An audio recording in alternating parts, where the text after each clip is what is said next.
I'm Ben. I'm Tony. Welcome to our first videoed sled build. Yep. So don't mind the mess in the shop. We're still kind of getting things done. Still organizing. Yeah. Pretty soon we'll be pulling down our plethora of sleds. Yeah, we've got a few. But today we are working on 146. Super stoked about this sled. Took us forever to get it because we bought it in Iowa. Yeah, pretty much nobody out west has a 146. Yeah, it's... I don't know if we're dumb or smart, but we'll figure that one out soon. I don't know. If Caleb Krasierski's riding one, we're probably not dumb. Anyway, so we're just going to do a walkthrough of all the parts that we're putting on. So this is basically it. SP, this is what, 2019? 2019 SP. SP, 146. And it's basically stock. I mean, he put a different, he has a 2-inch track on, which we're going to take off. I'm guessing he added the hand grips. I don't know if we're keeping them or not. He did put, I think that's it. It's electric start, so we're changing that. There's the HPS can. Yeah, the HPS can. Pretty cool. That's what Tony, you're running the same one, right? Yeah. Yeah. So yeah, I mean, it's in good shape. The rail is, the rail's a little jacked up, so we're gonna kind of do some stuff there, some rusty parts. But we'll walk you over here, and just kind of go through what we're doing.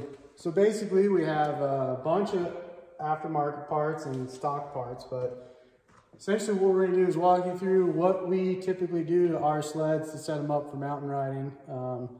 They're very capable stock, but there's a few things that we do just to put it over the edge and keep it on edge. But yeah, we're gonna walk through everything we do and why we do it.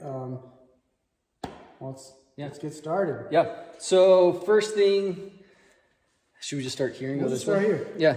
First thing. So in the mountains, we want to be light, right? So this sled is electric start, and there is no pull cord on it. So we're taking the electric start off, putting the pull cord on. Battery. And what we'll do is we'll weigh it. I think we should weigh it once we get all the parts off. We'll weigh it and figure out how much weight savings we have there. Yeah. Also, an electric start is just not. It's not what we needed. Man, one pull and the thing starts. The shot is cool. Pretty cool. But anyway. Then we got a heated brake lever. Oh, not heated. Not heated, sorry. That heated one's really expensive. But this one, we have a cold brake lever. Yeah, what I like about this one is it's adjustable. So like you can adjust for how far out your finger is. And it's billet. Yeah, it's super cool. I love the skins. Got the TKI brake reservoir protector. Which I love that one. It's a must. We hit a lot of trees. So this is the TKI e-brake lever. I like it because it's way lower profile than stock, and it works well. So then we got race rubbers. One of those is for that sled right there. Yeah, so it goes on your kill slip. Basically, it prevents you from doing this, right? Like, I don't know how many times, in order for it to run, you bump it, it's killed, it's dead. Yeah. This basically, you have to hold it down like a momentary switch. Yeah. Or some people will just grab their key and pull it off. Or you could, I guess you could roll this around. But I've hit it on, I don't know. I didn't care for it when I did that. We don't normally run hand guards. Yeah. Maybe we could try, I don't know. Try it, I guess, see. Also, people wrap a bunch of rubber bands around. Eventually, those things just dry rot. Yeah. But that's the super cheap option. Yeah, these are pretty cheap. $20 or something for two. Yeah, they're, pretty good. T-motion lockout. I like this one because it's low profile. You can't really see it when it's on there. It works well. Extremely easy to install. You literally pull the bolt, put those on, and put the bolt back in. Yeah, it works well. This is from what Zebras or Zollinger? One of the Z's. One of the Z's. Oh no, well, it's a grip and rip. Oh, that's because that's where I got the. I think it's a Zebras thing. No, it's Zollingers. Yeah. speaking of grip and rip, that's where I found. So we each run a belt drive, and with the belt drive, you can gear down. Yeah, it's a TKI one. Works really well. Yeah. We've had zero problems. So I've also found you can find these gears. Basically, it's the top gear, and you can change your gearing just like we did on the belt drive. So I've always wanted to try and see how well it works. So we're going to keep the chain case for now, but we're going to run this, and I think it goes from, what is this one? This is a 22 sprocket. So we went from, I think it's a 19 to a 20, which gives you much more bottom end. It's more torquey, which, who doesn't like that? Right. I'm going to switch here. You hold the mine, it's going to turn. Okay. So then, Tony and I are huge believers. Low bars. So this is a 3-inch. You got to get low. On my sled, I run a 2-inch. But Tony's 3, so I compromised. I said, you know, I can go a little higher. What do we got here? Post forward kit is a must on these Gen 3s, especially tree riding, anything you want to do. Because what happens is the sled constantly wants to climb. Yeah. And you got to get what they call, and usually what happens is when it wants to climb, you're riding behind the sled. So to get on top of the sled, you got to get forward and keep that puppy down. So this does, I think, 2 inches and 1.5 inches. So we'll do some, maybe we can do some measurements. Yeah. But you think, oh, 2 inches down here isn't a big deal. But 2 inches up here, it moves everything forward. You're just rotating the whole thing forward. And we should also do some other experiments, like us standing on it and how far forward. Yeah. Because I noticed when I'm riding a stock 850 and I'm on it, you want to be up forward. Like Brett Rasmussen always says, good riders crowd the bars, right? And so this, I can only get so far. On my sled, I wouldn't be touching the bars if I was in this position, right? And we'd show you on our sled, but it's up high. So it's not hard to do. There's a little bit of cutting and stuff in the air box that you got to do. We'll show all that. Yeah. We're just trying to drop as much weight as we can. So this, how much was this? 50 bucks? 60 bucks. 60 bucks. Headlight delete. Headlight delete. The headlights are heavy. I don't have headlights on any of my sleds. And yeah, I have a helium hood on my sled. But we're going to try this out, see how it works. We should lose quite a bit of weight with that. Yeah, I think it's like 11 pounds. Yeah.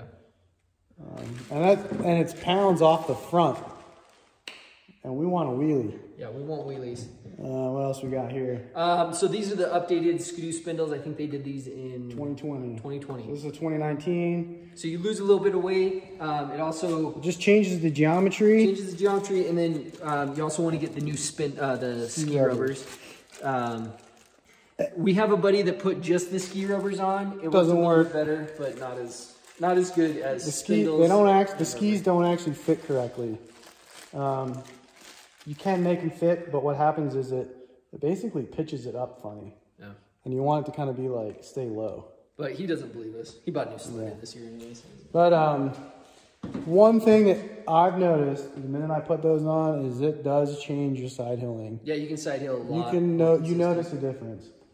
Yeah. Finger throttle, because that's what I run. Sorry, Ben. No, I'm gonna say I do find myself getting arm pump with the thumb, and so I'm excited to try this out. I did not grow up riding snowmobiles. I grew up riding dirt bikes and mountain bikes. So I grew up riding that sled right there. Yeah. Because Ben still has every sled he's ever owned, except for 2 since 1985. 86. Whatever. So we're gonna run the finger throttle. I like it. We'll show a little trick. Always get the guard, but I don't run the giant lever thing looking on here. I make a plastic part that protects the cable. Basically what this does is when you hit trees and stuff or go through branches, this will protect your cable. And I've had it where it popped the cable out once. So I make this little piece of plastic that goes on here and it protects your cable. You haven't had any problems since then? No, it works great. One time I almost had the sled get away from me. with a tree branch. But luckily, the tree branch got out of the way and the throttle kicked off. Well, and if you're wearing your tether. Yeah, that's why you wear your tether. Yeah, wear your tether. Oh. Probably what I'm most excited about. Yeah. I think this changes. Fox. We are both huge Fox fans. Yeah. I run Fox. I had them on my on my mountain bikes. Yeah, I run them on my buggy. I'm getting a side-by-side with them on. Yeah. And we both run them on our sled. Yeah, our sleds both have them. I think they just make a great product. We got this, so they have the QS3, which has all the different adjustments. Mm-hmm. We decided against that because we're setting this sled up to do one thing, and that's... I'm tired too. Yeah, I'll switch. And that's we are just using this to, not just, but like our biggest thing with this sled is learning to do hopovers, re-entries. Yeah. So with setting up suspension, we want our suspension stiff. And we can go into this a little later too about even on our other sleds. So we have no sag in the front. Yeah. And that's typically not the right way, but we're going based off Rasmussen because we ride with him a lot. And it works. Not all the time. Still have to pay to ride. Just when we pay to ride. Hey Brett, we can come ride with you for free. Yeah. He's not a sponsor yet. Fox is not a sponsor yet. But these dudes are good. We call them all the time. You can call them, they'll talk to you. They'll talk shock tech with you. Basically, they gave me the down and dirty of, these are valved for the sled, so it's like a set it and forget it. If you want to play around with your suspension and make all the little adjustments, if you're into that, that's what the QS3. And the other cool thing is this is set up as basically this is one air chamber and it runs as a single stage suspension, right? Like if you had one spring. The new stuff that they have with the Evolve chamber, that essentially is like running a dual spring rate suspension. So you can tailor things, like if you're doing a lot of trail banging and all that, like the dual rate's pretty good. But since we don't do much of that, we're just pretty much in the trees all the time. Yeah. We want our ski to be at full suspension, or, full out. Because that way when you hit something under the tree, and under the snow, it doesn't throw you as much. And with this setup, we can take our sway bar off. Yeah. Because you're typically, the way the suspension's set up stock is, it's 2 springs are holding the sled up. So when you're on one ski, you're using the sway bar to get spring rate from the other side. So if you were to take this sway bar off and ride a lot on one ski, it's gonna dive on you a lot. You're gonna feel every little bump. Every time you hit a bump on one ski, it's gonna want to upend because it's not ready for it. Anyway. I mean, one thing we should definitely say, we're not setting this sled up to ride trails. No trails. I mean, we just to get some trails to where we're going, but they are not great on the trails. Yeah. So if you go into a corner too hot, you will flip over. So yeah, and other disclaimer, we are not experts. Yeah. We're copying a lot of what people say. I am not a doctor, so do not take my I don't know. Take it how you will. Yeah, but I mean, so this is what we ride, and it feels good to us.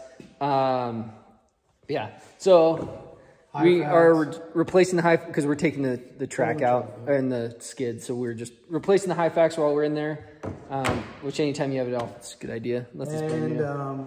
So the SP comes with non-rebuildable shocks, and what we're going to do in the rear is, this I believe is off your 2018. Yep. So, and off of an X model, which comes with the KYB, I believe. Yeah, so these should, I think they're just not branded, but they should be KYB. I don't know if these are rebuildable either. Anyway, but what we can do on here is we can change springs. So we're going to run basically a stiffer rear front shock spring.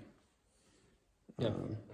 And then new torsion. I just had, before I even rode my sled, I put all new suspension in it. So these are the stock torsion springs. So we're just going to throw those in. And yeah. The guy that we bought it from gave us this 2.5 inch track. This is the stock track that came on it. Yeah. So we're gonna swap that back. We gotta see how beat up it is, but there's a few lugs missing. Yeah, maybe we'll try the Russian tracks. Yeah. So that's basically it. A few other things that we might do, but we'll cover those later. One thing we might do, and we could do a pretty in-depth detail on it. We might cut the tunnel. Yeah, because it would why be not, sweet. right? Yeah, Tony's amazing at that kind of thing. So, yeah.